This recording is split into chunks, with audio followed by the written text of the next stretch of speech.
ఇంకెన్నాళ్ళు రెంటింట్లో ఉంటాం? సొంత ఇంటి కలను నెరవేర్చుకుందాం. Suman TV biggest property expo October 18th, 19th HSCC Novotel Hyderabad. ఇప్పుడే ఫ్రీ ఎంట్రీ కోసం కాల్ చేయండి. నమస్తే రమగారు. నమస్తే జయ. రమగారు, ఏదైనా తమాషా కథ చెప్పుకుందామండి. చెప్తాం. పూర్వం అంట ఒక ఊళ్ళో ఒక నాగన్న అని ఒక చెప్పులు కుట్టే అతను ఉండేవాడు. ఎంత బాగా కుట్టేవాడో అట. చాలామంది కుట్టించుకునేవాళ్ళు. కాకపోతే ఇతనికి ఒక కష్టం వచ్చింది. ఏమిటంటే ఇతను కుట్టిన చెప్పులు బహునాణ్యంగా ఉండి ఎప్పటికీ పోయేవి కాదు, చాలా మన్నికిచ్చేవి. బాగా మన్నికిచ్చే చెప్పులు వదిలిపెట్టి మళ్ళీ కొత్తవి ఎవరు కొనుక్కుంటారు? ఈ కాలంలో లాగా 10 జతలు ఉండటం ఆ కాలం లేదు. ఓ జతకుంటే అది తెగిపోతే కొత్త చెప్పులు, అసలు తెగేవే కాదు. అలాగని లాలుచిపడి ఏదో లూకాయి చెప్పులు కుట్టడం అతనికి ఇష్టం ఉండేది కాదు. వృత్తికి న్యాయం చేయాలని మంచిగా కుట్టేవాడు దిట్టంగా. అవి పోయేవి కాదు. చెప్పుల వ్యాపారం నడిచేది కాదు బాగా. ఏదో ఒక జత పోయేది, ఎవరైనా బాగు చేసుకోవడానికి వచ్చేవాళ్ళు.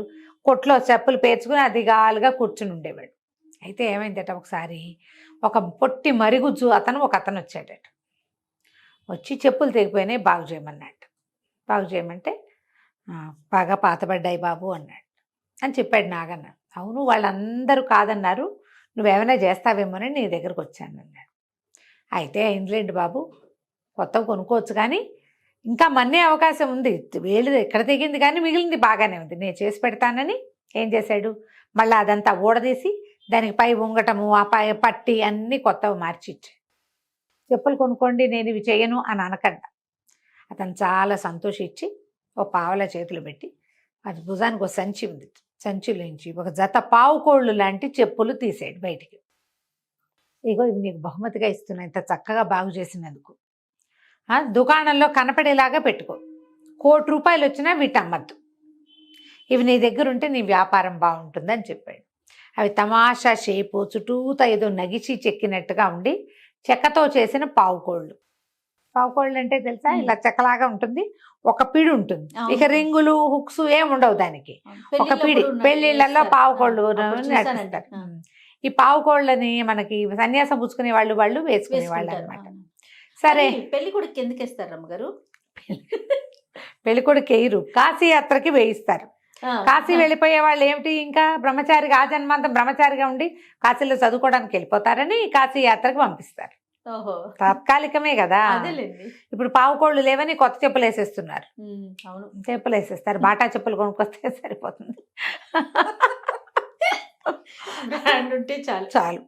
అక్కడి నుంచి ఏమైంది, ఈ పావుకోళ్ళని సరే బల్ల మీద పెట్టాడు. చక్కటివి అవి, వెరైటీగా ఉండేవి. ఎత్తి కాస్త పైకి కనపడేలాగా పెట్టాడు. వాకిట్లో నుంచి ఎవరైనా కొట్లోకి రాగానే మొదట పావుకోళ్ళు కనపడేవి. అట్ట ఈ నాగన్న వ్యాపారం పెరిగిపోయింది. ఎంత బిజినెస్ వచ్చిందో. ప్రతి వాళ్ళు కొనుక్కునేవాళ్ళు, 3-4 జతలు కూడా ఉంచుకునేవాళ్ళు. వేరే ఊళ్ళు వెళ్తూ చుట్టాలకు గిఫ్ట్ ఇవ్వడానికి కూడా తీసుకుపోయేవాళ్ళు. క్రమంగా ఇతను తన చేయి పని చాలక 3-4 పని వాళ్ళని పెట్టుకున్నాడు. అంత బిజినెస్ నడిచేది. కానీ ఎవ్వరికి ఎప్పుడూ ఆ పావుకోళ్ళ జత అతను అమ్మల. చాలా కాలం ఉండిపోయిన తర్వాత 3-4 పని వాళ్ళతోటి బాగా స్థిరపడ్డాడు నాగన్న. ఓసారి ఆ ఊరినేలే రాజుగారు కూతుర్ని వెంటేసుకుని బజార్లు తిరగబోయాడు, షికారు. బజార్ వెళ్ళారు. సరే ఏమైంది, ఈ చెప్పుల షాపులు చూసి నాన్న చెప్పులు కొనుక్కుందామని పెళ్ళి ఏం చేసింది, రాకుమార్తె వీడికి ఈయన కొట్టు మీద, ఈ నాగన్న కొట్టు మీద బండి దిగింది. రాజుగారు కూతురు ఇద్దరు దిగారు. దిగిన తర్వాత లోపలికి వచ్చి, ఏమిటో మంచి జత చెప్పులు చూపించు అని ఆయన రాజుగారు నాణ్యం పరీక్షించే లోపల ఈ పిల్ల ఆ పావుకోళ్ళు చూసి, నాన్న అవి కావాలి నాన్న. అయ్యో అవి అమ్మేవి కాదండి, ఊరికే షో పెట్టానంటే. షోకే కదా, ఇచ్చేసేయమంటాడు రాజుగారు. కాదంటే ఏమంటాడో తెలీదు. అమ్మేవి కాదండి, బొళ్ళు ఖరీదండి అని ఎంత చెప్పినా వాళ్ళు వినలా. ఆ పిల్ల ఏం చేసింది, ఆ చెప్పులు తీసేసుకుని కింద వేసేసింది వేసుకోవటానికి. రాజుగారు ₹1000 ఇస్తా, ఇక నువ్వు మాట్లాడడానికి వీల్లేదన్నాడు. మామూలుగా అలాంటి చెప్పులు ₹20, ₹40, ₹100 లోపే అమ్ముడిపోతాయి. 1000 అంటే చిన్నదా. ఏం చేయాలో తెలియలేదు, ఇతనికి అమ్మడం ఇష్టం లేదు, కానీ ఇంకా తప్పల, ఆప్షన్ లేదు. సరే ఒప్పుకున్నాడు. చుట్టుపక్కల వాళ్ళు పని వాళ్ళు ఊరుకో చంపేస్తాడు. రాజుగారి కోపం వచ్చిందంటే పిల్ల ముచ్చట పడిందని కావాలంటున్నాడు, లేకపోతే పావుకాళ్ళు వాళ్ళు ఏం చేసుకుంటారు. ఇట అని ఇద్దరు ముగ్గురు ప్రొవోక్ చేశారు. ఆ వెనకాల వచ్చిన వాడు ఎవడో ఉంటాడు కదా అధికారులు, వాళ్ళు కూడా ఏమిటో ఈ రాజుగారు అడిగితే నిలుగుతున్నావు అని ఇలా కొంచెం వాళ్ళు దౌర్జన్యం కాస్త దౌర్జన్య కంఠాలు కూడా పెట్టారు. ఏం చేయాలో తెలియలే, ఒప్పుకున్నాడు. ఆయన సంచిలోంచి 1000 రూపాయలు ఇస్తాను నీకు ఇప్పుడైనా బ్యాగులో చేయి పెట్టాడు. చేయి పెట్టేశారు కదా, ఈ పిల్ల ఏం చేసింది, కింద వేసినాయిగా పావుకోళ్ళు వేసింది కదా, టక్కిన తన చెప్పులు వదిలేసి ముఖమాల చెప్పులు మెత్తట్టుకున్నాయి అమ్మాయి కాళ్ళకి, అవి వదిలిపెట్టి ఈ పావుకోళ్లలో కాళ్ళు దూర్చింది. ఎప్పుడైతే కాళ్ళు దూర్చిందో పావుకోళ్ళు రయ్యమని ఎగిరిపోయినాయి పిల్లతో సహా. అయ్యో అన్నారు, రాలేదు మూలేదు వెళ్ళిపోతుంది పిల్ల. పిల్ల కేకలు పెట్టేస్తుంది. దాని చేతిలో ఒక చిన్న కుక్క పిల్లని, ఆ కుక్క కాస్త ఎగిరి ఎక్కడ పడింది, ఎగిరిపోయింది, పడిపోయింది. ఎక్కడ పడిపోయిందో తెలియదు. ఈ కుక్క పిల్ల పడిన కుక్క పిల్ల కూడా ఈ అమ్మాయి వెనకాల పరిగెత్తడం మొదలుపెట్టింది. ఈ లోపల షాపులో పనివాళ్ళు, ఈ వెనకాల వచ్చిన అధికారులు అందరూ రాకుమార్తెని వెనకాల పరిగెత్తారు. ఏం పరిగెత్తినా వీళ్ళకి అందకుండా ఆవిడ ఎక్కడికో వెళ్ళిపోయింది. ఆ పావు కోళ్ళు ఏమిటి కాళ్ళకి తగిలిస్తే ఎగిరిపోతాయి, కొట్లో పెడితే అవేమనం. వాటి మీద వాటికున్న మహిమ వల్ల ఇతనికి వ్యాపారం వచ్చింది. రాజుగారు లబోదిబోమన్నాడు. నేను చెప్పాను కదా బాబు, ఎవరో మంత్రి ఇచ్చిన పావుకోళ్ళు ఇచ్చారండి అని లబలబలాడాడు నాగన్న. నీ దిక్కుమాల చెప్పులతోటి నా పిల్ల ఇటు అయిపోయింది అన్నాడు. ఇక వాళ్ళని ఏం చేయలే రాజుగారు. ఇక అక్కడి నుంచి వెతకండ్రా అన్నాడు. అందరూ తలా ఒక పక్కకి పొలోమని పరిగెత్తారు. ఆ అమ్మాయి పరిగెత్తిన దిక్కే పరిగెత్తిన పనివాళ్ళు, తర్వాత ఈ రాజభటులు కొంత దూరం వెళ్ళాక ఆగిపోయారు. వీళ్ళ కంటికి కూడా కనపడకుండా పిల్ల ఎక్కడికో వెళ్ళిపోయింది. ఆ కుక్క పిల్ల కూడా పరిగెత్తింది, అది ఎట్టిపోయిందో వీళ్ళకి కనపడలే. ఇక లగో దిబో ఊరంతా. అక్కడి నుంచి రాజుగారు ఏం చేశాడు, ఆ చుట్టుపక్కల అన్ని ప్రాంతాలకి ఊరి పొలిమేరలకి పంపించాడు మనుషుల్ని.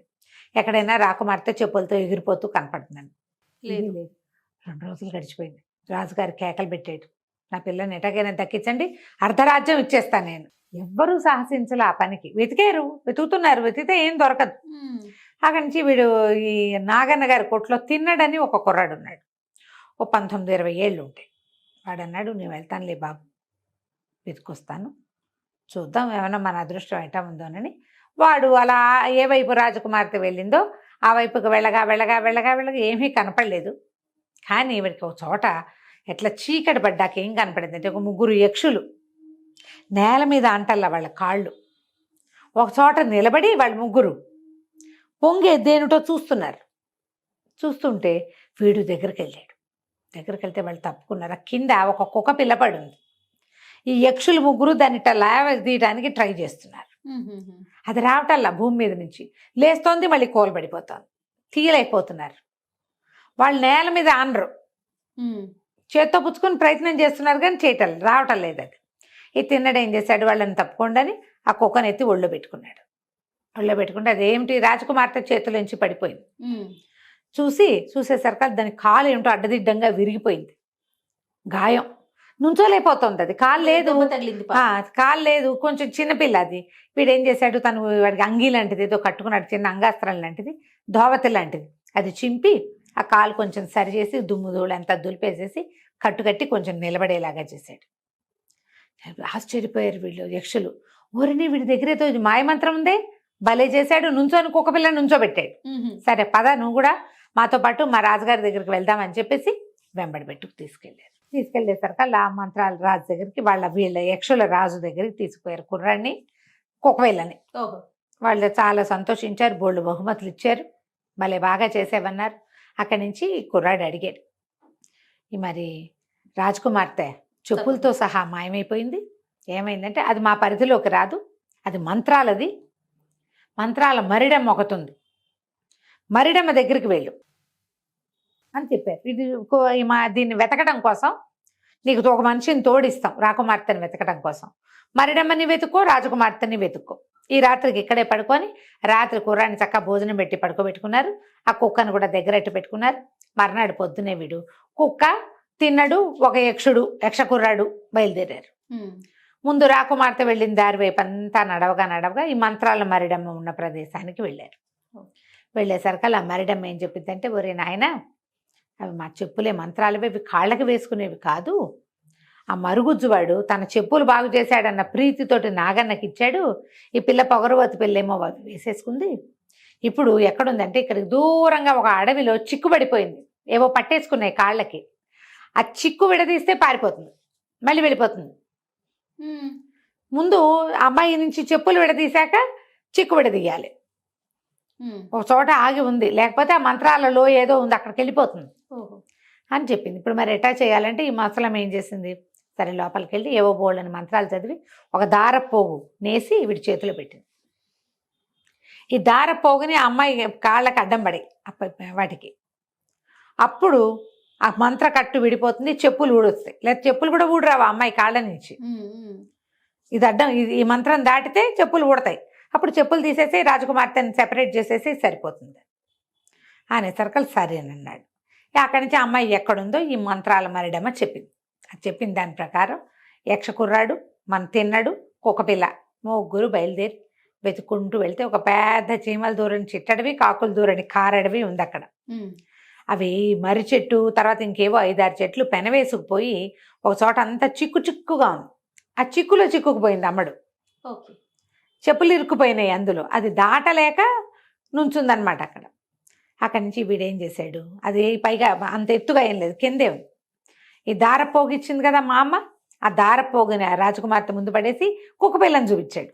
ఆ కుక్క ఒక్క ఉత్సాహంగా లేచి పరిగెత్తుకుంటూ వెళ్ళి చూపించేశారు. కల రాజకుమార్తెదే కదా, అది వెళ్ళి కాళ్ళు చేతులు నాకేసి, కుక్కలు అలాగే కదా చేస్తాయి, తోకాడిచ్చి గందరగోళంగా గోల పెట్టేసి. ఈ రాజకుమార్తె వెంటనే ఏమైంది, కుక్క మీదకి వెళ్ళింది ధ్యాస, చెప్పుల మీద నుంచి. ఈ దారపోగు దాటింది ఒక అడుగు. మామూలుగా అయితే అవి అట్లా దాటవు ఆ చెప్పులు. దాటేసరికల్లా ఆ మంత్రకట్టు విడిపోయింది. విడిపోగానే అబ్బాయి పట్టేసుకుని చెప్పుల నుంచి అమ్మాయిని విడదీసేసాడు. అక్కడి నుంచి చెప్పులు చేత్తో పుచ్చుకున్నాడు, కింద పడిపోయింది. చెప్పులు చేత్తో పుచ్చుకుని అప్పుడు అమ్మాయికి తెలిసింది, తన ఇంటి నుంచి 5-6 రోజులు ప్రయాణం చేసి ఇక్కడ ఎక్కడికో వచ్చేసాను, ఆకలేసి చచ్చిపోతుంది, పై ప్రాణాలు పైన పోయేలాగా ఉన్నాయి, కానీ అందులోంచి బయటపట్టాల. సరే ఏం చేశాడు, ఆ అమ్మాయిని కిందకి దించి అక్కడెక్కడో మంచినీళ్ళు ఉంటే అవి కాసిన తాగిచ్చి చెరువులోంచి 2 జామకాయలు కోసిపెట్టి ఆ యక్ష కుర్రాడికి బాయ్ చెప్పి ఆ అమ్మాయిని వెంట పెట్టుకుని మళ్ళీ వచ్చాడు ఇక్కడికి. బోళ్ళంత దూరం ఇదంతా నడవాలి కదా, ఏవో బళ్ళు గిళ్ళు దొరికిన వాటిని పట్టుకుని కుక్కపిల్లతో సహా రాకుమార్తెని ఇంటికి తీసుకొచ్చాడు. ఇంటికి తీసుకొచ్చాక సరే రాజుగారికి అప్పచెప్పాడు. రాజుగారు సంతోషించాడు. ఈ నాగన్న వ్యాపారం అంతా దెబ్బతినేసింది 5 రోజుల్లో. మళ్ళీ ఈ చెప్పులు, ఈ పావు కోళ్ళని తీసి నాగన్న కొట్లో పెట్టేసరికల్లా ఆయన వ్యాపారం పెరిగింది, ఇది పెరుగుతుంది క్రమంగా. రాజకుమార్తెని అప్పచెప్పాక ఈ అమ్మాయి ఏంది, ఇతను ఎంతో మంచివాడు, ఈ 4 రోజులు కలిసి ప్రయాణం చేశాను, ఎంత బాగుందో వాడితో జీవితం సరదాగా. నాన్న నేను వీడిని పెళ్లి చేసుకుంటాను నాన్న, నువ్వేమో రాజకుమార్తె నుంచి పెళ్లి చేస్తానని చెప్పావుట కదా అంటే, నేను అట్టా చెప్పలేదన్నాడు ఆయన. వీడు చెప్పులు కుట్టేవాడమ్మా, వాడినిట పెళ్లి చేసుకుంటావు నువ్వు, మంచివాడైతే అయ్యాడు, ఏదో బహుమతి ఇద్దాం, వాడికి ఆస్తి లేదు పాస్తి లేదు, ఆస్తి స్వాస్తి లేదు, నువ్వు పెళ్లి చేసుకోవడం ఎట్ట కుదురుతుంది అని కేకలేశాడు. కేకలేసరికల్లా ఈ పిల్ల కొంచెం దుఃఖంగా వాడికి చెప్పింది తిన్నడితోటి, నువ్వెంతో మంచివాడివి, మా నాన్న నీకు ఆస్తి లేదని నీతో పెళ్లి కుదరదంటున్నాడు, నువ్వు వెళ్ళిరా, మా నాన్న మాట వినాలి నేను అని చెప్పింది. చెప్పేసరికల్లా కుర్రాడు అన్నాడు, ఆస్తి లేకపోవడం అంటే అర్ధరాజ్యం నాదైతేను అన్నాడు. వాడి తెలివి చూడు.